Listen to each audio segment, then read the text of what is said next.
Back to my channel. এখন ঘুরতে বাজে ওই 8:30 নাগাদ। এখন থেকে তোমাদেরকে সাথে নিয়ে আজকে ব্লগটা শুরু করছি। আজকে আর ছেলেকে আমি স্কুলে দিতে যাইনি, কারণ কালকে এসছি বাড়িতে ওই 10টা নাগাদ, আর এসে থেকে এত টায়ার্ড ছিলাম, ঘুমিয়ে পড়েছিলাম। তবে সকাল থেকে প্রচণ্ড লুজ মোশন হচ্ছে বলে আর আমি আজকে ছেলেকে দিতে যাইনি, তবে আমাকে আনতে যেতে হবে। তাই ছেলেকে ওর বাবা স্কুলে নিয়ে বেরিয়ে গেছে, আর এখন আমি ঘরের বাকি কাজগুলো করে নেব। বেশ কিছু জামা কাপড় রয়েছে, আগে সেগুলো কাচবো, তারপর স্নান করব, আর তারপরে রান্না বান্না যা যা সংসারের কাজ থাকে সেগুলো করব। তাহলে চলো পুরো ব্লগটা দেখতে থাকো, আর সারাদিন কী করছি তোমরা আমার সাথে দেখো আর দেখতে থাকো। যেমন বলা তেমন কাজ। এই তো সমস্ত জামা কাপড় নিয়ে এখন বাথরুমে ঢুকে যাব, এগুলোকে কাচাকুচি করব। যেদিন ঘুরতে গেছিলাম মানে রোববার দিন, সেদিনের বেশ কিছু জামা কাপড় ছিল, আর কোথাও ঘুরতে গেলে দেখবে অনেক জামা কাপড় নোংরা হয়, তো সেই জন্যই সেই জামা কাপড়গুলো কেচে নেব। আসলে বড়দের জামা কাপড় অত একটা নোংরা হয় না, কিন্তু বাচ্চা ঘরে থাকলে তাদের জামা কাপড় তো অবশ্যই করে নোংরা হয়। আর আমার ছেলে কি করেছে, সেদিনকে পার্কে গিয়ে শুধু বারবার করে স্লিপ করছিল, আর প্যান্টগুলো প্রায় 2-3টে প্যান্ট ওরকম নষ্ট করে দিয়েছে, সেগুলোকেই এখন কেচে নেব। স্নানের টাইমে প্রায় দিনই কিন্তু আমাকে বেশ কিছু জামা কাপড় কাচাকুচি করতে হয়, আবার একদিন যদি অফ করা হয় সেই দিন তো আরও বেশি করে জমে যায়, আর সেগুলি আজকে কেচে নিয়েছি। আজকে সকাল থেকে উঠে আর স্নানটা করিনি, আগে একটু ফ্রেশ হয়ে নাইটিটা চেঞ্জ করে নিয়েছিলাম, আর ওইদিকে ছেলেকে টিফিন বানিয়ে ছেলেকে রেডি করে স্কুলে পাঠিয়ে দিয়েছি, আর তারপর এখন বাকি কাজগুলো করে আমি স্নানটা সেরে নেবো। আজকে যেহেতু আমার পুজো দেওয়ার চাপটা নেই, সেই জন্য আর কি। কালকে একজন দিদি আমায় কমেন্ট করেছে, সে জানতে চেয়েছিলে আমি কি তাহিরপুরে ঘুরতে গেছি। হ্যাঁ দিদি, তুমি ঠিকই ধরতে পেরেছো, আমি কিন্তু তাহিরপুরে ঘুরতে গেছিলাম, তবে আবার সেদিনই ফিরে এসেছি। আর এই যে জামা কাপড়গুলো কেচে আমি স্নানটা সেরে নিলাম, আর এখন সিঁদুরটাও পরে নিচ্ছি। তারপর সমস্ত জামা কাপড়গুলো এক এক করে মেলে দিয়েছি। এই দড়িতে কিছুটা মেলেছি, আর ওই সাইডের দড়িতে কিছুটা মেলেছি, আর তারপরেই তো চলে এলাম সোজা রান্নাঘরে। আজকে হাজবেন্ড সকালবেলা স্নান পুজো সেরে কিন্তু বেরিয়ে যাবে অফিসে, কারণ আজকে একটু কাজের প্রেশার রয়েছে। তো সেই কারণে আজকে তো সোমবার, দুপুর টাইমটা বাইরে কিছুই খাবে না, তাই বলেছে আমাকে একটু গরম ভাত করে দাও, আর সাথে একটু আলু ভাজা করে দাও। আর ওকে এই আলু ভাজা দিয়ে ভাত দিয়ে দিলাম, আর ঘি আনতে গিয়ে দেখি সে খাওয়াও অলরেডি শুরু হয়ে গেছে।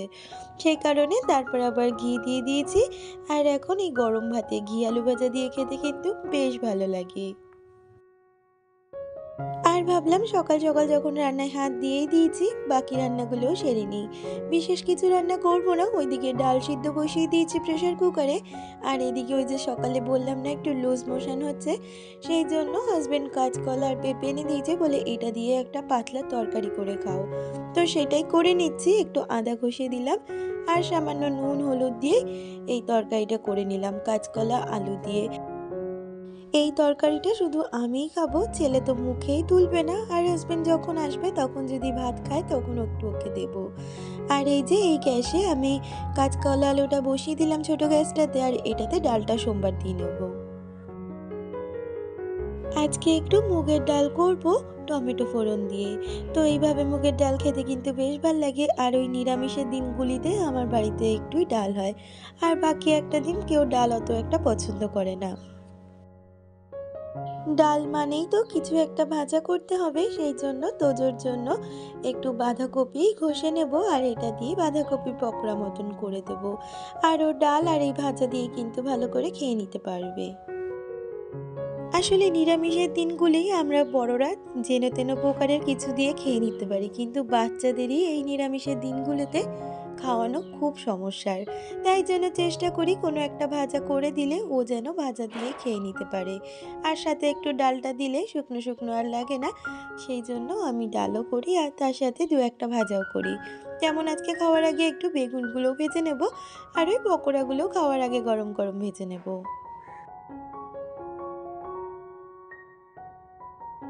আর এই তো সমস্ত রান্না আমার কমপ্লিট হয়ে গেছে। স্কুল থেকে এসে পকোড়া বেগুন দুটোই ভেজে নিয়েছি, আর তোজোরও স্নান হয়ে গেছে, ওকে এখন আমি খেতে দিয়ে দেবো। বন্ধুরা, প্রতিদিনের মতন আবারও করে বলে রাখি, যদি আমার আজকের ভিডিওটা তোমাদের কিছু ভালো লেগে থাকে প্লিজ একটা লাইক কমেন্ট করে দিয়ে যেও। আর আমার চ্যানেলের নতুন বন্ধু হয়ে থাকলে, যারা এখনো পর্যন্ত আমার ভিডিওটা দেখছো, প্লিজ চ্যানেলটাকে সাবস্ক্রাইব করে আমার পাশে থাকতে পারো। আর এই তো তোজোর খাবারটা গুছিয়ে দিয়েছি আর ওকে এখন একটা দিয়ে দেব। আর এই যে দেখো ফোন নিয়ে বসে পড়েছে। বাচ্চাদের যে খাওয়ার সময় কি ফোনের একটা নেশা হয়েছে বুঝি না। আবারও তোমাদের সাথে দেখা হচ্ছে সেই সন্ধ্যাবেলায়। আর এই যে তোজো পড়ে আসার টাইমে ফুচকা নিয়ে এসেছে। ও ফুচকা খেতে ভীষণ ভালোবাসে। একটা সময় আমি ভীষণ ফুচকা খেতে ভালোবাসতাম, তবে এখন ওই গ্যাস অম্বলের জন্য খুব একটা খেতে পারি না। তবে মাঝে মধ্যে খাই। তবে আমার ছেলে পারলে প্রায় দিনই ফুচকা খায়। এই যে পড়ে আসার সময় আজকে ফুচকা নিয়ে এসেছে আর ওকে এখন আমি ফুচকাগুলোর মধ্যে আলু ভরে আর জল দিয়ে দিয়ে দেবো। ও কিন্তু বেশ ভালো ফুচকা খেতে পারে।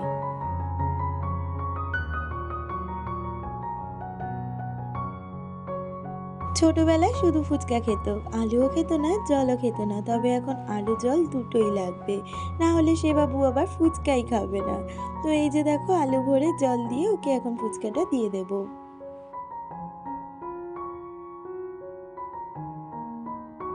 আর এখন আমি কিছু মশলাপাতি ঢেলে রাখবো। আসলে এই মশলাপাতি গুছিয়ে ঢেলে রাখার কাজটা কিন্তু আমি একটু সন্ধ্যার দিকটাই করে থাকি, কারণ সকাল হলেই তো আবার তাড়াহুড়োর সাথে দিনটা শুরু হবে। আর এই কাজগুলো আমি যদি একটু বিকালের মধ্যে গুছিয়ে রাখি তাহলে কিন্তু সকালটা বেশ ভালোভাবে কেটে যায়। এই কাজটা করতে আমাকে আর এক্সট্রা সময় দিতে হয় না। আসলে আমাদের প্রতিটা মানুষেরই কিন্তু সংসারের কাজগুলো প্রায় একই ধরনের থাকে। তবে কারো সংসারের কাজ একটু বেশি, কারো সংসারের কাজ একটু কম। কিন্তু সমস্ত সংসারের কাজগুলো যদি আমরা নিজস্ব বুদ্ধি খাটিয়ে করে নিতে পারি, তাহলে কিন্তু সংসারের কাজগুলো অনেকটাই সহজ হয়ে যায় আমাদের জন্য। সমস্ত মশলাপাতি গুছিয়ে রাত্রের জন্য একটু লুচি বানিয়ে নেব, কারণ হাজবেন্ড লুচি আর গরম গরম বেগুন ভাজা খেতে চেয়েছে। আমি যখনই কোনো কন্টেনারকে রিফিল করি তখনই কিন্তু এইভাবে মুছে রাখি, কারণ সব সময় কিন্তু ধোয়া আমাদের পক্ষে সম্ভব নয় সমস্ত মশলাপাতি নামিয়ে। আর এই তো দেখো রাত্রের ডিনার কিন্তু একদম রেডি। লুচি সাথে বেগুন ভাজা, এটাও কিন্তু দুর্দান্ত লাগে এই শীতের দিনে।